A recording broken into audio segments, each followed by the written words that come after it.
Hey everyone, today we're going to be looking at pages 16 and 17 in your lesson book.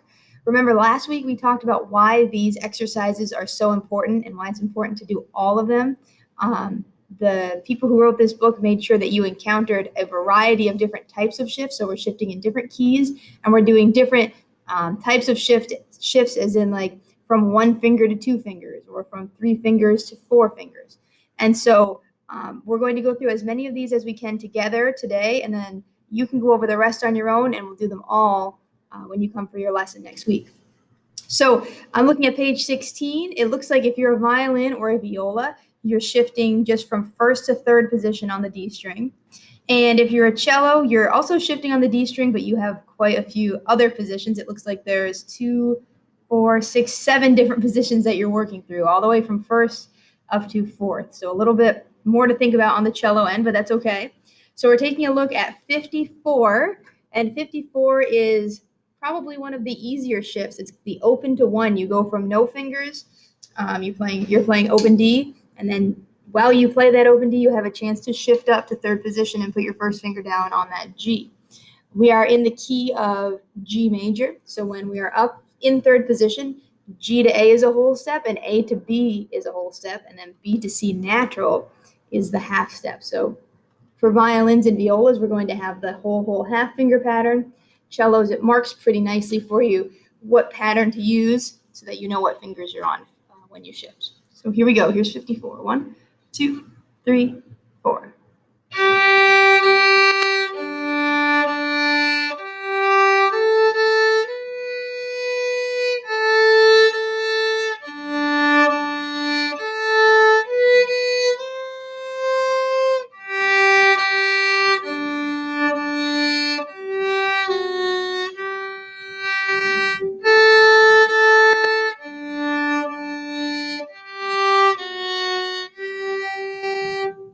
Awesome. And remember, it's important to follow the shifting they've written, even though some of it seems silly. Some of it, if you were performing a piece, you would never do. But the point of this is to practice those shifts and to train your hand to be able to do those. So even though some of them might seem silly, we're going to make sure we follow exactly what it's asking us to do.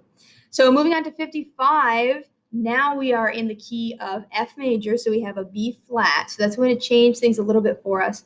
When we think about, we're mostly on the D string. When we think about going up to third position, now the B flat is between our second and third finger. So G, whole step to A, half step to B flat, and then a whole step to C. And again, cellos, they mark yours out for you, so you don't necessarily have to think in that whole and half step mindset as much as the violins and violas do. Our shift is a 2 to 2, and this is kind of a different one because we're going from a low to F natural,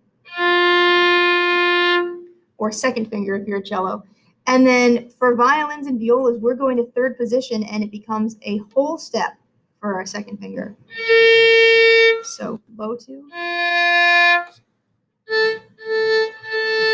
Good. I actually did it wrong the first time I played the wrong note. It should sound like this. Okay, and if you want to check if your shift is right, you actually can do it with your open A and make sure it's in tune. Cellos, you go to fourth position, and again, you can check that with your open A string to make sure that you're in tune once you shift. So here we go, number 55, number 55. 1, 2, 3, 4.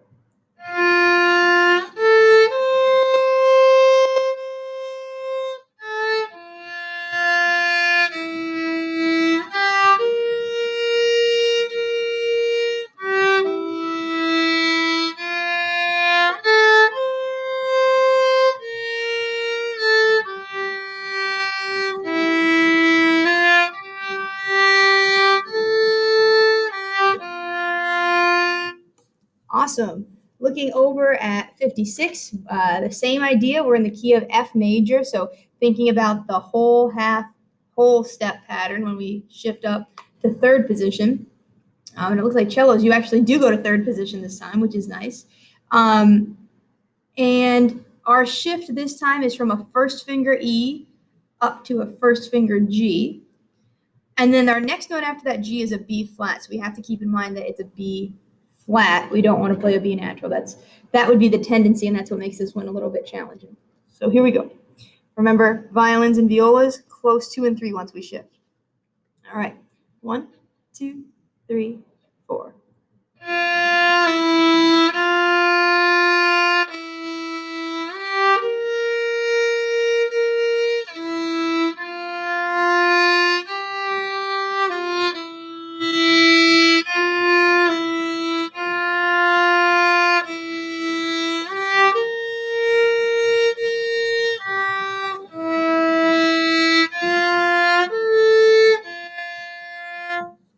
Awesome. All right, moving on to 57. Oops. So 57. This is a 3, well, if you're a violin or viola, this is a 3-3 shift. We go from 3 fingers on the D string in first position, a G, up to 3 fingers in third position, a B, and this is back in the key of G major, so we're back to this finger pattern, space, space, close, or whole, whole, half. Cellos, you go to third extended position when you shift, and you actually shift a note before the violins and violas. You shift on that G. So yours is a little bit different, and you get to practice that extended position. So here we go. We actually start on open G this time. So 1, 2, 3, 4.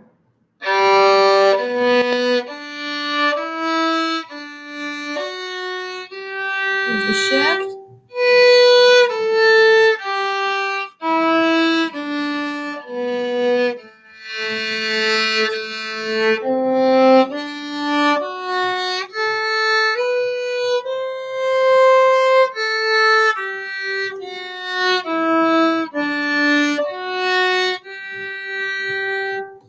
Great. All right, 58. 58 looks pretty straightforward, but if you look at the second half, the last 4 measures, there are a lot of accidentals. Basically, what's happening here is we're starting in the key of D major, F sharps and C sharps. And on the second half of the line, they've changed it into the key of D minor. They didn't change the key signature, but they've added accidentals to make it sound minor. So we're actually in the first 4 measures and the last 4 measures playing the same notes, but the ones that are in the different key signature are changed. So it's going to sound like the same thing twice, but once it's in major and once it's in minor. So here we go, 58. 1, 2, 3, 4.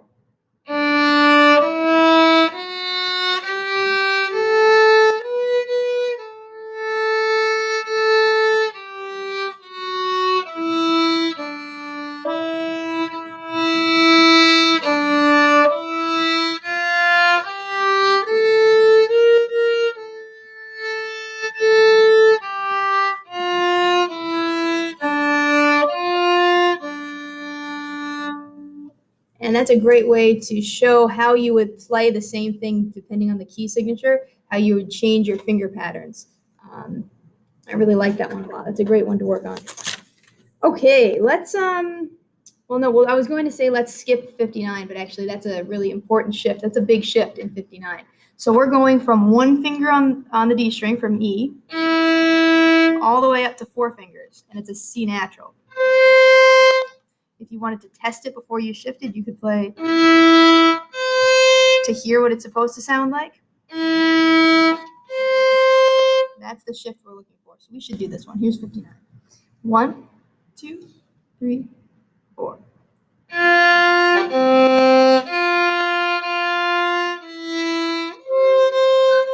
Now it's B flat.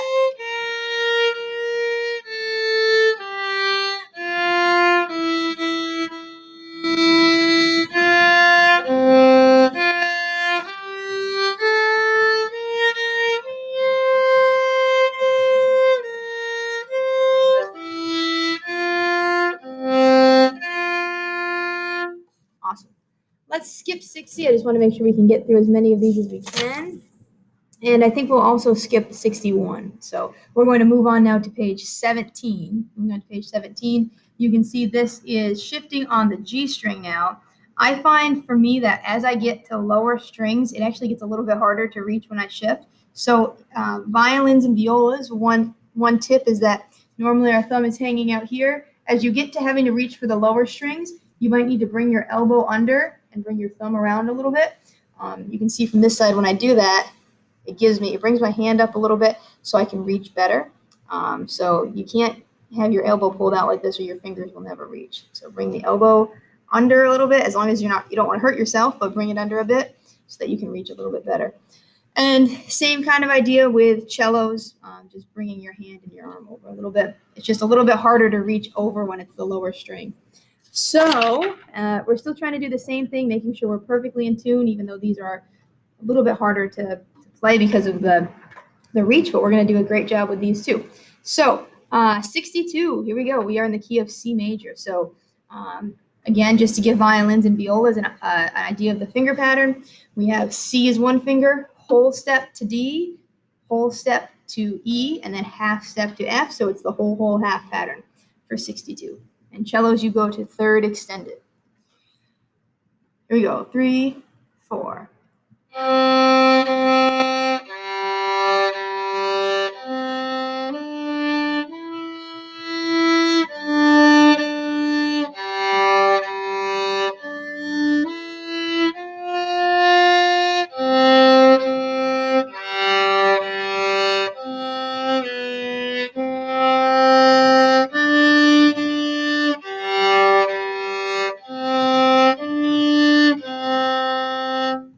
You might have noticed that sounds familiar. A lot of times this book will do the same tunes just on different strings. So you kind of already have that melody in your head about what it's supposed to sound like, and you get to try to apply it to a different string. So I'm not sure. Sometimes the pages are identical. I don't have them both right in front of me. I have lots of one page per exercise, but I think pages 16 and 17 are very similar, if not identical, just on a different string. So we're going to skip 63. We're just going to do a few of these because we've already done quite a few together. Let's do 64. 64 has two flats. We're in the key of B flat major. B flat and E flat are our two flats. And let's go for it here.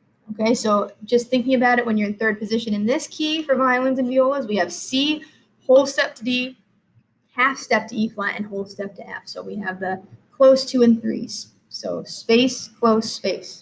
So here we go, 64. 3, 4.